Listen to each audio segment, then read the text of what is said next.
ये जी दूध ठंडा करने वाला जो चिलर होता है या मशीन है या इसको टैंक कह लें दूध ठंडा करने के लिए। तो यहाँ पर ये इसकी मशीन है और यहाँ पे इसको हमने ऑन कर दिया है, लेकिन अब इसकी टाइमिंग है जो टाइमर लगा होता है इसके अंदर वो अभी ऑफ है।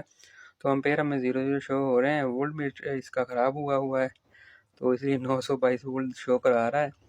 तो पीछे से जो सा है हमारा वो सोलर मीटर जो लगाया है 7 kV का वो हमारा काम कर रहा है, यानी कि इसके ऊपर करंट आ गया। अभी ये टाइमिंग पे लगा हुआ है, 5 मिनट बाद ये ऑन होगा। तो थोड़ा सा टाइम गुजर चुका है। तो ये इनका सेटअप है यहाँ पर। तो यहाँ पे एक दो पहले भी हमने सोलर मीटर चेक किए हैं टेस्टिंग के लिए। तो ये इनका अभी बन गया था, इनको फैनल लगा दिया है। तो यहाँ पर जो है हमारा एम्पेयर अभी 00 है। ठीक है, हमने इसको हाई पे सेट कर दिया है। यहाँ पर हमें टार्क लोड कितना ये देता है। तो यूनिटी मीटर में ये 203 में ये ऑप्शन होता है हमारा मैक्स या लो, यानी कि सबसे हाई वोल्टेज कहाँ तक जाते हैं और सबसे लो कहाँ तक जाते हैं ये हम चेक कर सकते हैं एम्पेयर यानी कि। तो ये हमने हाई पे सेट कर दिया है। अभी 00 एम्पेयर यहाँ पे भी शो हो रहे हैं। 2 पे हमने सेट किया हुआ है इसको। सोलर मीटर 1 नंबर पर वापटा है। तो यहाँ पे कलम मीटर हमने लगा दिया है और इसकी आउटपुट के ऊपर और हाई उसको सेलेक्ट कर दिया है, सबसे ज़्यादा एम्पेयर हाई तक कहाँ तक जाते हैं। तो हमें ये अंदाज़ा हो जाएगा इसका टार्क लोड जिसको बोलते हैं ना, झटका जो सा होता है वो कितने एम्पेयर तक जाता है इस चिलर का। ठीक है, तो सोलर मीटर हमारा ऑन है, वो आगे उसकी टाइमिंग लगी हुई है। जैसे ही वो क्लिक होगा उसकी रिले ऑन होगी टाइमिंग वाली, तो ये वो ऑन हो जाएगा। ये फर्स्ट ट्राई है इसके ऊपर, इस इन्वर्टर के ऊपर, इस चिलर की। तो हमें नहीं पता आगे कि क्या होगा। बहरहाल वो अभी आपके सामने जो कुछ होगा पता चल जाएगा। ये जी 22 एम्पेयर तक गया जी। 22.6 एम्पेयर इसने हाई लगाया है टार्क लोड का। ये हमने 40 एम्पेयर तक सेट किया था और हाई के ऊपर मैक्स तक इसको सेट किया था बटन के ज़रिए। ये इसने 22.6 एम्पेयर हाई लगाया है, सबसे एम्पेयर गए हैं इसके। तो हमारा जो चिलर है वो चल गया है। अभी हम इसके जो करंट है वो 6.5 एम्पेयर चल रहे हैं। तो माशाल्लाह से ये ऑन हो गया है, अपना लोड उठा रहा है और चिलर पर ही, क्योंकि ये साइन वेव है और यहाँ पर इसके बड़ी स्मूथली ये इसकी वायरिंग जा रही है। इसकी शॉप है, ये इसके घर के अंदर लगा हुआ है।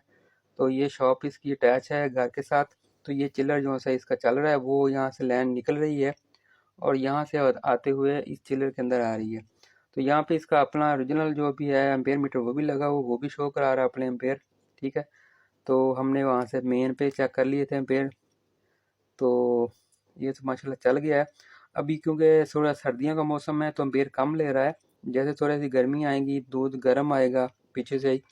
तो गर्मियों में दूध तकरीबन 30 टेम्परेचर तक चला जाता है। आते आते गाँव से जो आते हैं लेकर दोजी वगैरह दूध उठाने वाले, तो 28 25 28 32 तक भी चला जाता है। तो फिर एम्पेयर ये 12 एम्पेयर तक जाएगा इसका रनिंग लोड। टार्क लोड तकरीबन यही रहेगा 22 23 एम्पेयर तक।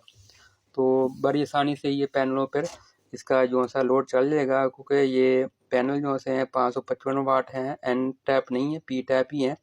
तो तकरीबन 12 13 एम्पेयर लोड आसानी से चल जाता है। तो एम्पेयर अभी वापटा से जो इसने टार्क लोड लेना था 22 एम्पेयर का, क्योंकि पैनल का लोड था 13 14 एम्पेयर होता है। तो 15 एम्पेयर मैक्सिमम इतना होता है इसी में आकर।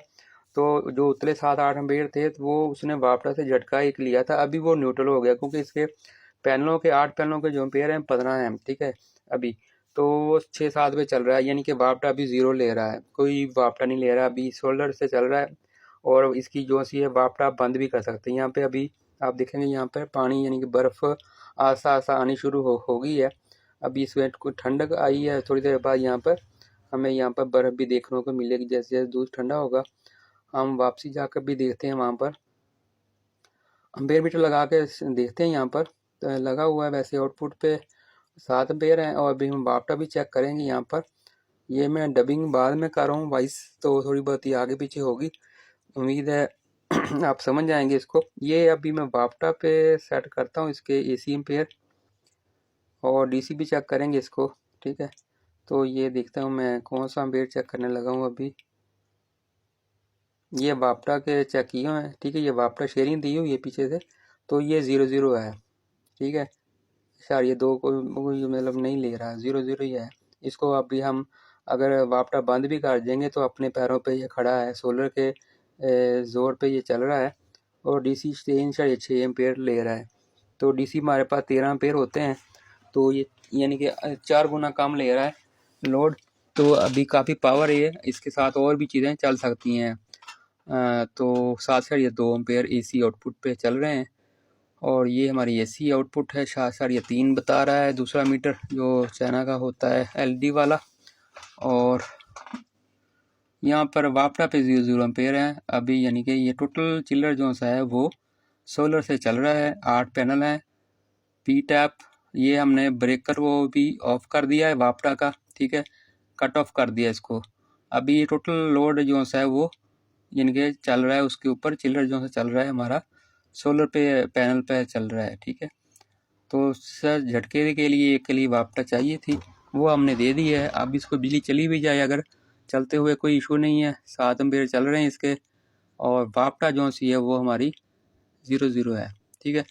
और क्योंकि हमने ब्रेकर ऑफ कर दिया है, ये एक्स्ट्रा साथ में छोटे पैनल लगे हुए हैं बैटरी चार्जिंग के लिए। और वापटा देखिए आप सामने, आपका जो सा अभी ऑन भी कर दिया है तो फिर भी ये नहीं लोड है, इसके ऊपर खाली खड़ा हुआ है बिल्कुल 0 पे, ठीक है। तो यहाँ पर आप देख सकते हो, ठीक है। ये हमने ऑफ भी कर दिया है तो फिर भी हमारा वो सिस्टम चल रहा है, 0 पे है अभी भी। आपको बंद करके भी दिखा दिया है और ऑन करके भी दिखा दिया है।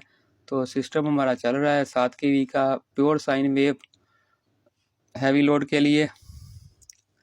यहाँ पे 50 हर्ट्ज फ्रीक्वेंसी हमें दिखा रहा है और सेल हमारे अभी फुल हैं। प्लेटों के ऊपर कोई इतना लोड नहीं है, 3-4 एम्पीयर लोड चल रहा है पैनल पर। और सोलर पैनल पर ये इसकी वायरिंग है अंदर जा रही यहाँ से शॉप, और ये इनका जो सा है जो चिलर है वो चल रहा है। यहाँ पे अभी उम्मीद है बर्फ़ आ गई होगी कुछ ना कुछ वाइट, ये देखें ये वाइट आ गई है बर्फ़, यानी कि है ये अभी काम अपना स्टार्ट किया हुआ इसने। अभी पहले पानी था, आपको चेक करवाया था, यहाँ पे बर्फ़ जमना शुरू हो गई है और दूध यानी कि ठंडा होना शुरू हो गया है। तो अब इस तरह का कोई अगर आपको चाहिए हो बड़ा हैवी ड्यूटी के लिए तो वो हमसे रब्ता कर सकते हैं। चिलर वगैरह चलाना हो और ये 400 लीटर का भी चलाना हो तो वो चल जाएगा, कोई इशू नहीं है। और 7 kV के ऊपर इसका टार्क लोड 30-35 एम्पेयर होता है, तो उसके भी वो हम चला देंगे।